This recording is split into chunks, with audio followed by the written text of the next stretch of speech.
Saludos, bienvenidos un día más a nuestra lengua desatada, este tiempo para hablar de la lengua desde todos los ángulos posibles, y hoy recibimos de nuevo en el programa a un querido invitado y colaborador del mismo, que es catedrático de la Universidad de Salamanca, es profesor emérito y es académico correspondiente de la Real Academia de la Lengua Española. Está con nosotros Julio Borrego. Julio, ¿qué tal? Bienvenido de nuevo. Hola Ana, buenos días. Me alegro mucho de estar otra vez aquí. Ya tenía yo mono de cámara. Ya teníamos nosotros también mono de tenerte aquí, y los espectadores que nos han preguntado dónde andaba Julio Borrego, bueno, pues ya lo tenemos aquí con nosotros para seguir hablando de lengua. Pues nada. Bueno, y como decimos, para deshacer entuertos, Julio, porque tú estás empeñado en deshacer tópicos en torno a la lengua. Hay muchos tópicos relacionados con la lengua y yo no digo que los vaya a deshacer porque a lo mejor no tengo razón, pero bueno, que oigan otras opiniones. Ajá, exactamente, vamos a por lo menos argumentar un poco en torno a diversos asuntos. Vamos a argumentar. Que tienen que ver con los tópicos. Aquí ya hemos hablado de algunos de ellos, como aquello de mi lengua es la mejor o mi lengua no tiene acento. Bueno, hoy vamos por otro lado. Hoy queremos hablar desde el punto de vista de la educación, que siempre está de actualidad. Las leyes van cambiando, tienen esos nombres, esas siglas que nos vuelven locos, la LOE, la LOMLOE, la LOCE. Bueno, de lenguas educativas, o sea, de leyes educativas hemos ido hablando en muchas ocasiones, y el enfoque que tiene la enseñanza de la lengua en esas leyes va cambiando. Hay gente que dice la lengua hay que enseñarla más, hay que poner más horas cada semana. Hay gente que dice pues no hace falta tanto, o sea, la lengua ya se aprende de otra manera, no hace falta insistir en la gramática. La lengua tiene que estar en las escuelas y existe el tópico por parte de algunos que dice pero hombre, si español, pues sabemos todos, ¿para qué tenemos que hablar específicamente de lengua, de gramática en las aulas, ¿no? Bueno, hay por lo menos dos cuestiones juntas. Una es hace falta estudiar lengua española en la escuela, y otra es si aceptamos que sí, hay que estudiar gramática. Entonces, pues vamos voy a desglosar. Vamos a ver, ¿hay que estudiar lengua en la escuela? Pues yo pienso que sí. Es decir, lo que se aprende en la calle son unos determinados registros de la lengua. Es decir, la lengua tiene muchas maneras de usarse. Y la lengua no se usa lo mismo hablando en la barra de un bar con los amigos o hablando con la familia que escribiendo un ensayo o que dando una conferencia o que afrontando un examen o que hablando aquí como estoy hablando yo ahora mismo. Entonces, esos registros que se llaman formales se aprenden en la escuela. Es decir, y es muy frecuente que los alumnos en los primeros años, incluso de la universidad, cometan faltas de este tipo. Es decir, a mí me dicen cosas como esta idea la he sacado de Chomsky. Y yo siempre le digo, hombre, no se dice, eso de lo he sacado de Chomsky, se lo dices a tu compañero, pero a mí dime, esta idea la he tomado, esta idea pertenece a, o esta idea tal. Entonces, los registros formales de la lengua hay que estudiarlos, hay que aprenderlos en la escuela. Y, por otra parte, en la escuela hay que aprender cosas acerca de la lengua que no es solamente cómo se usa. Y esto tiene que ver con la segunda parte del asunto. Y es, una vez que aceptamos que la lengua se enseña en la escuela, ¿cómo se enseña? Bien. Y entonces ahí vamos a lo de la gramática. Sí, claro, sí, aquí tenemos sobre todo lo de la... Pues es lo que decimos, si todo el mundo sabe cómo utilizar un pretérito pluscuamperfecto, ¿para qué tiene que saber cómo se llama? No, pero más que eso, porque este tópico, que no solamente pertenece a la gente, digamos, normal, sino que muchos colegas míos, ilustres especialistas, ilustres escritores, entre ellos, si no recuerdo mal, mi admiradísimo y queridísimo Luis Landero, cuyas novelas me he leído enteras y tengo en mi casa. Bueno, pues escribió un artículo famoso en que se decían cosas como sí, los chicos míos saben, mis alumnos saben que es un morfema y que es un interfijo y que es una catáfora, pero luego no son incapaces de poner dos frases seguidas. Lo que tenemos que hacer en la escuela es enseñarles a escribir y a leer y dejarnos de pamemas, y dejarnos de lexemas y dejarnos de tal. Y claro, ovación, aplauso, efectivamente, eso es lo que hay que hacer y tal y tal. Ya, lo que pasa es que la lengua española debe ser una asignatura como las demás, y vamos a ver qué se hacen las demás asignaturas. Vamos a ponernos, por ejemplo, en biología o en ciencias naturales. No, es que en la escuela se enseña mucha bobada, mucho ADN, mucho antígeno, mucho glóbulos blancos, mucho leucocito, pero lo que hay que hacer con los chicos es enseñarles a sentarse, a respirar bien. Eso es lo fundamental, que sepan. Luego no saben respirar y saben que es un leucocito y saben tal. Es exactamente lo mismo.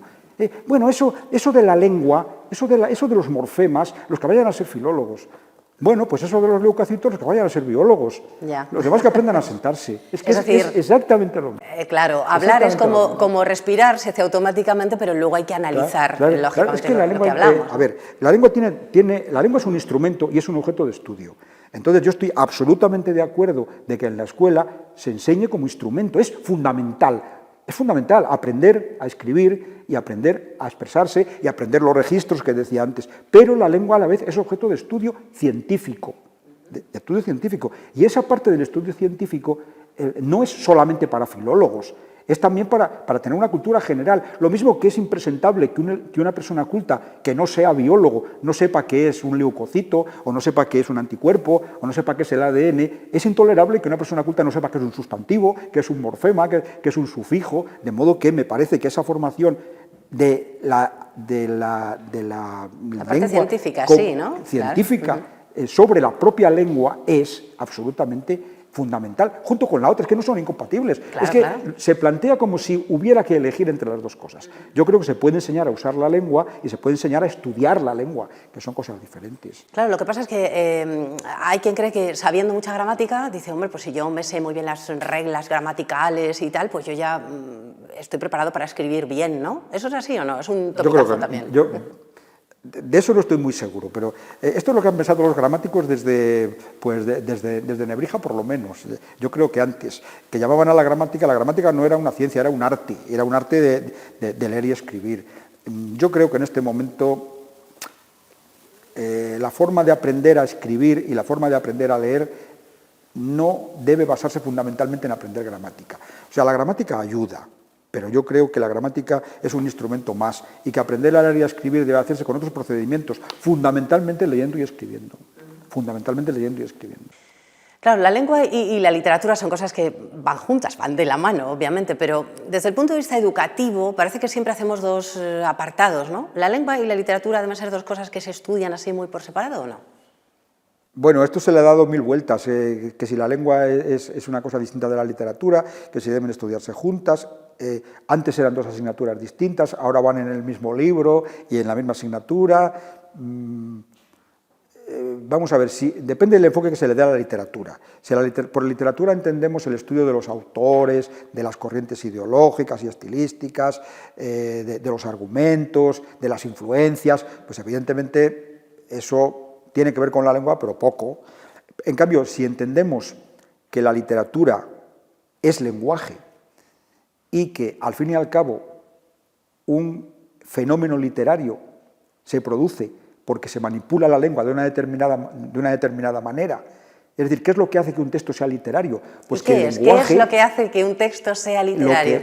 La forma en que hemos manejado la lengua para que lo sea. Entonces, si estudiamos qué ha pasado en la lengua para que eso que era prosa normal se convierta en prosa literaria, o eso que era normal se convierta en un verso, si estudiamos qué fenómeno lingüístico tiene lugar ahí para que eso ocurra, entonces eso es lengua.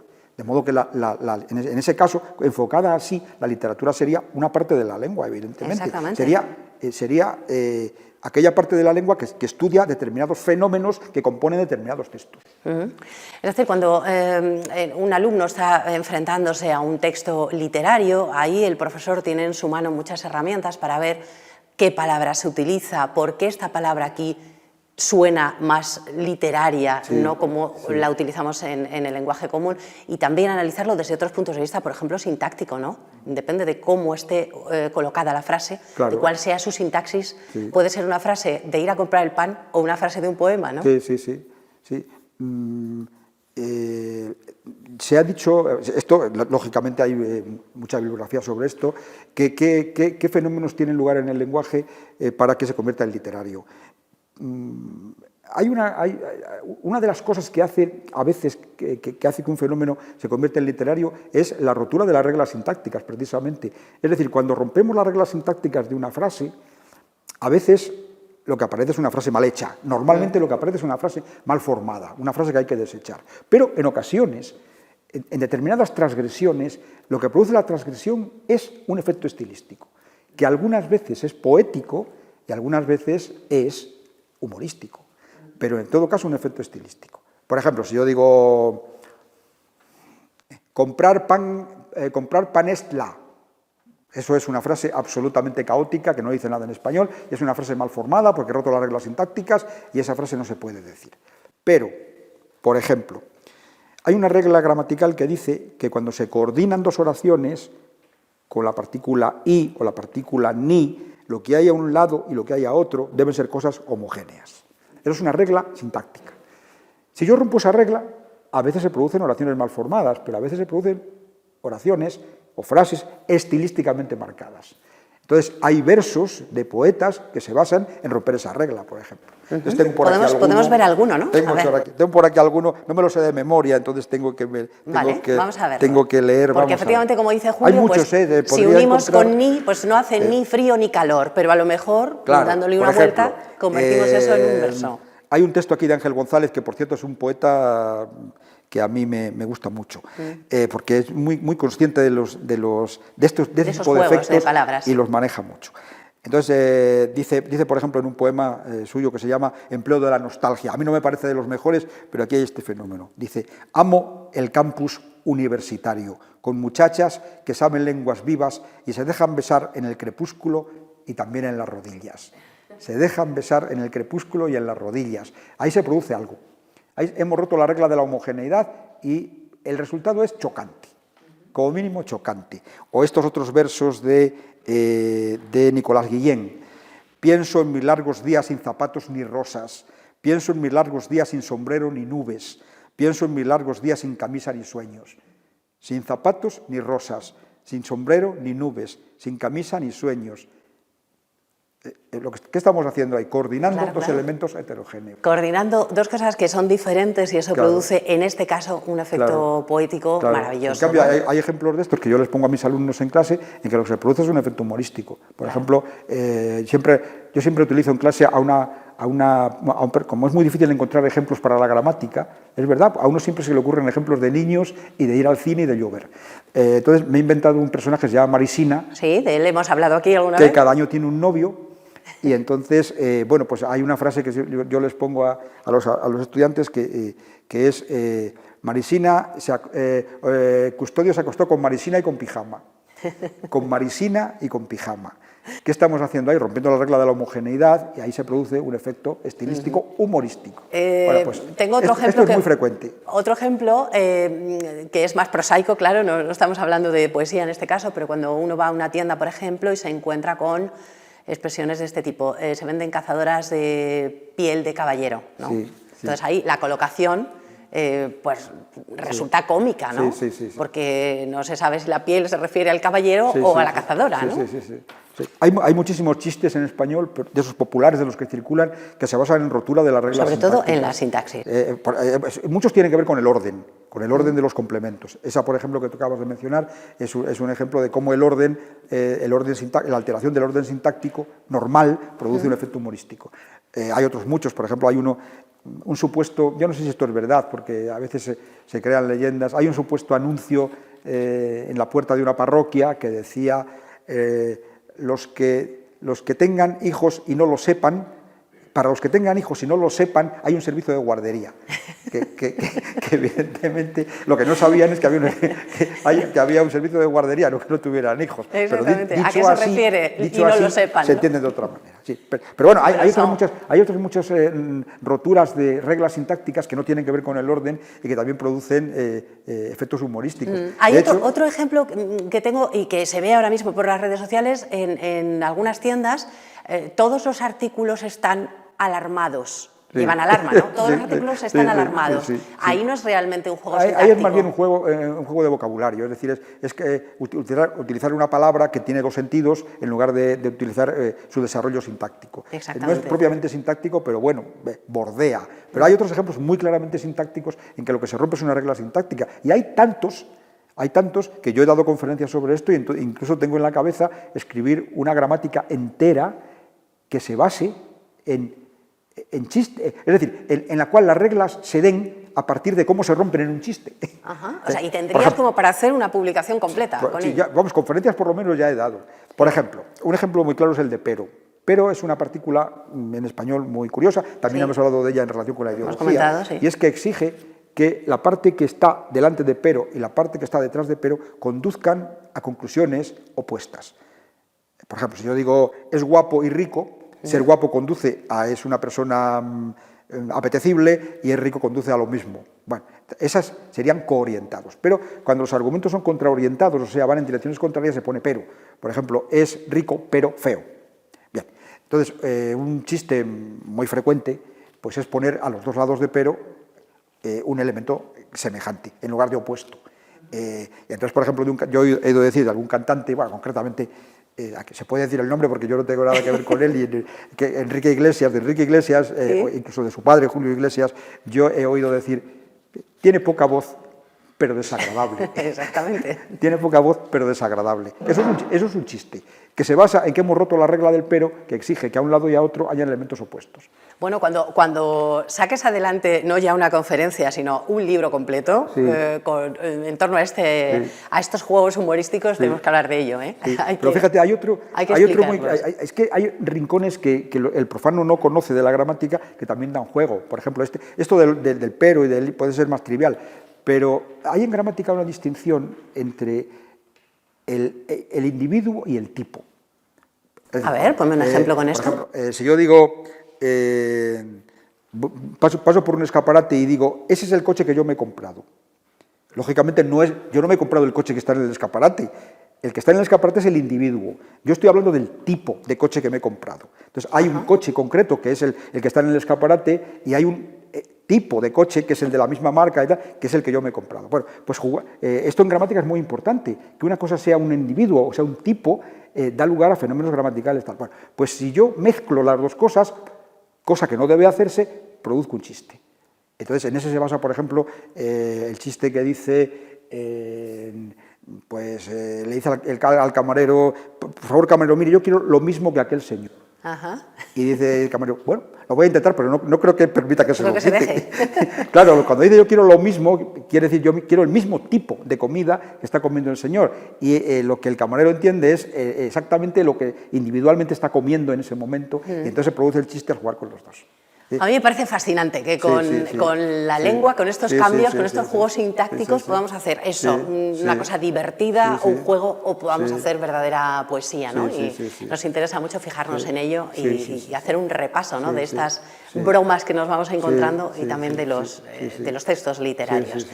Bueno, estamos, como decía yo al principio, con Julio Borrego, deshaciendo algunos tópicos, algunas frases hechas.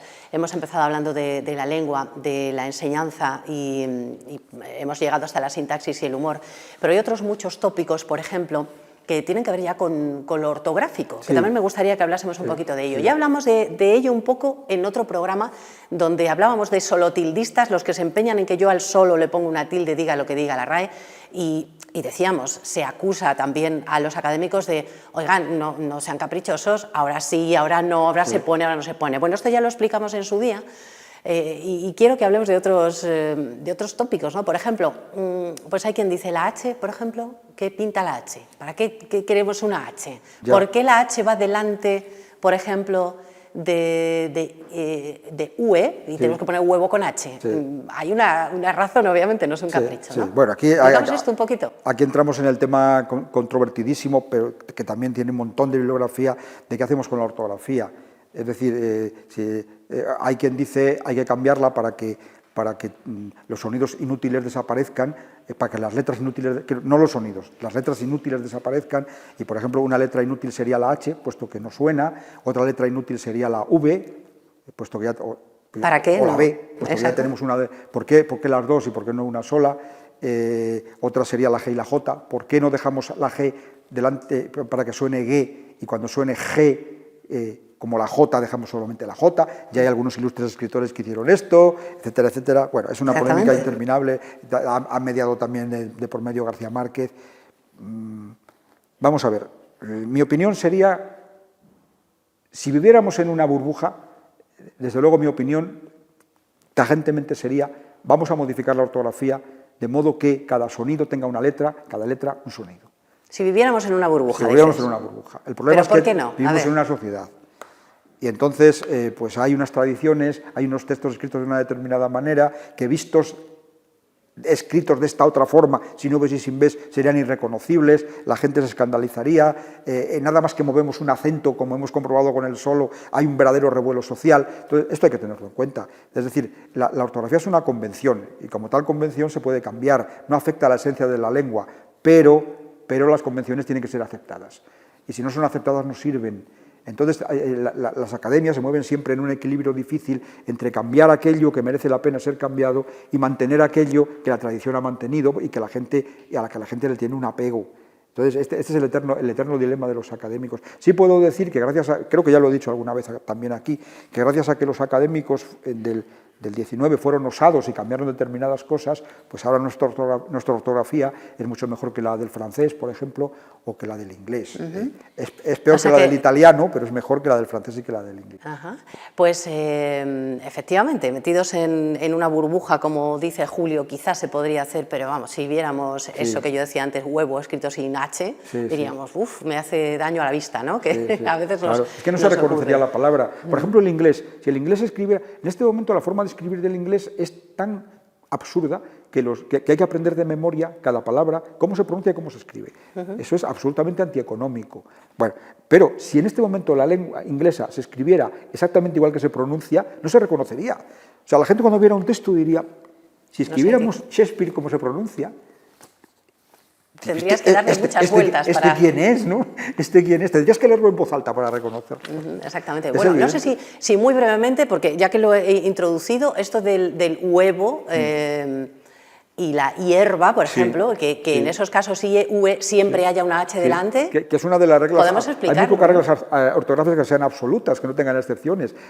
Recordad, ya no se estudia así la ortografía, pero cuando estudiábamos la ortografía por medio de manuales de ortografía, a cada regla tenía un montón de excepciones, ¿no? Que había que aprenderse de memoria y era más difícil que aprender a escribir la palabra. Bueno, pues esa no tiene excepciones, pero es porque si no poníamos la H cuando se escribía a mano, esto lo cuenta la Academia en su ortografía, cuando se escribía a mano, no siempre, por ejemplo en huevo, no siempre estaba claro si lo que había al principio era una U o era una V. Entonces, para evitar que la U se confundiera con una V, pues entonces se le ponía una H delante y la H ya indicaba que lo que venía después era una U. Y con lo mismo pasaba para evitar que se confundiera con una J, por ejemplo, porque era una forma de escribir la I, era parecida a la J, pues se le ponía una H y ya se veía que no era una J. Bueno, como no nos va quedando mucho tiempo, Julio, yo creo que, si te parece, todas estas cosas relacionadas con la ortografía, desde luego merecería... Tenemos para 3-4 programas para hablar de ortografía. Un programa entero, porque hay muchísimas curiosidades y muchísimas cosas que la gente no sabe y que conviene que sepa. Muy bien, y no solo sobre ortografía, sino también sobre pronunciación. Te preguntaré en próximos programas. Pronunciación y ortografía que van muy de la mano, evidentemente. Exactamente, van muy de la mano. Pues lo haremos en próximas ocasiones, porque antes de marcharnos, Julio, tendremos que, como siempre, pedirte que nos traigas una recomendación literaria, literaria, una recomendación bibliográfica, lo que tú consideres. ¿Por dónde vas a ir hoy? Sí. Aquí antes tenía un problema, y es que se me ocurrían varias cosas y no sabía cuál elegir. Ahora tengo dos, uno que es el mismo y otro que ya no sé distinguir entre las que han estado en mi cabeza para recomendar y las que he recomendado. Entonces hoy voy si te repites, a ver si yo me acuerdo, pero hoy voy a recomendar seguramente no. Una esta no la he recomendado seguro, porque suelo recomendar obras literarias de ficción, y hoy voy a recomendar una que no es una obra de ficción. Y además, de paso, es un homenaje a mi querida colega Elena Bajo, que me recomendó este libro. Bueno, es un libro ya relativamente antiguo, de Bill Bryson, que se llama Una breve historia de casi todo. Es un librito así, que nos introduce de una manera muy didáctica y de una manera muy comprensible en, digamos, todo lo que el ser humano sabe en este momento del mundo. Qué interesante, una breve historia de casi todo. Una breve historia de casi todo. O sea, un compendio... Habla de la historia de la Tierra, de cómo se midió la Tierra, habla de los animales, habla de las épocas de la evolución, habla de, más o menos, es un compendio de todo lo que el ser humano sabe sobre el mundo que lo rodea, pero hecho de una manera muy sintética y muy didáctica. Entonces, realmente es un libro que merece la pena. Muy bien, es muy conocido, ha vendido montones de ejemplares y, ya te digo, es relativamente antiguo. A mí me lo recomendó Elena Bajo y recomendación de Elena Bajo a Julio Borrego, de Julio Borrego a los espectadores de La Lengua Desatada. Sí. Nos quedamos con esa recomendación. Por supuesto, este libro, aunque es antiguo, como nos dice Julio, pues se puede conseguir. Sí, nosotros les recomendamos desde aquí, Yo ya he lo visto saben. en la red hoy que se puede, está en la, Se está a la puede- venta, se puede vamos. conseguir, Lo está a la han venta. Lo han reeditado montones de veces. Exactamente. Se Bueno, puede este adquirir. libro y todos los que comentamos en este programa y otros muchísimos que seguro les pueden dar muy buenas ideas, los van a encontrar. Ya saben que tenemos un colaborador en este programa que nos encanta porque, como siempre decimos, estamos en una biblioteca donde podemos encontrar libros y tenemos como colaborador también a una librería donde nos pueden, como digo, también orientar muchas veces, que es lo que les pedimos a los libreros y que es Letras Corsarias. Así que aquí dejamos esa sugerencia para que pasen por allí, pidan este libro o cualquier otro que necesiten, y seguro que a lo mejor alguno que no se les ha ocurrido, pues les pasa como a Julio con Elena, que acaba de mencionar, y les dan alguna buena idea para leer. Y Julio, la caja de las palabras, esta nueva temporada está esperando una tuya. Tenemos ahí ya muchas, de todos los tipos, y vamos a ver por dónde vas hoy con tu palabra. También me pasa con las palabras. Ya sabéis que a veces recomiendo una palabra común y otra recomiendo una palabra local y otra vez recomiendo las dos cosas. Bueno, hoy le toca a la palabra local. Vale. Que no sé si he recomendado, a lo mejor ya la he recomendado, porque claro, uno tiene sus preferencias y siempre vienen las mismas. Vamos a ver, en los pueblos, en el invierno, cuando se hacía de noche a las 6 de la tarde, pues había que pasar, hombre, se iba muy pronto a la cama, pero había que pasar un tiempo antes de irse a la cama, no se iba a ir uno a la cama a las 6 de la tarde. Entonces, después de cenar, pues se reunían los vecinos en una casa al amor del fuego y fundamentalmente hablaban. Porque sí, se reunían para hilar o se reunían para hacer determinadas labores, pero yo creo que las labores eran la disculpa para hablar. Se reunían para hablar y contar historias que muchas veces eran las mismas. Pero bueno, y eso es en una zona de Sayago, yo creo que más amplia que Sayago, se llama serano. Yo creo que esta palabra no la has traído tú.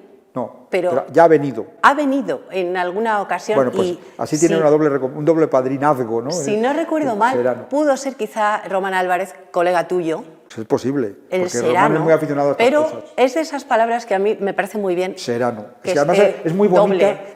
Suena muy bien, además. Yo cuando recomiendo, las palabras trato también de que suenen bien fonéticamente, con lo cual suelen tener AES. Las AES siempre son unas vocales luminosas, ¿no? Entonces, pues nos quedamos con serano, con esta palabra que si algunos de los espectadores no la habían oído hasta ahora, no la oyeron en el programa anterior en el que la mencionamos, pues ya saben que serano... Y tiene un derivado que es aseranar. Aseranar significa, por lo menos en algunas zonas, trasnochar.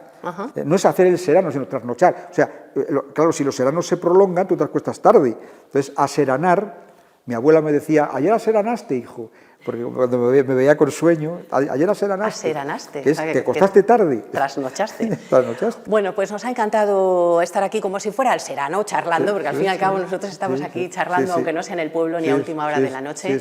Muchas gracias, Julio, aunque sí, en casa se ve por la noche este programa a través de la 8 y también, ya saben, a través de las redes sociales. Julio, te espero la próxima y hablaremos de cómo pronunciamos, de ortografía y de otras muchas cosas. Lo que pasa es que ya se me va acabando la ciencia, ya no doy para mucho Seguro más. Que no, tiramos de ese hilo y habrá mucho más que contar. Gracias, Julio. Bueno, gracias. Nosotros terminamos aquí por hoy y nos encontramos la próxima semana. Muchas gracias.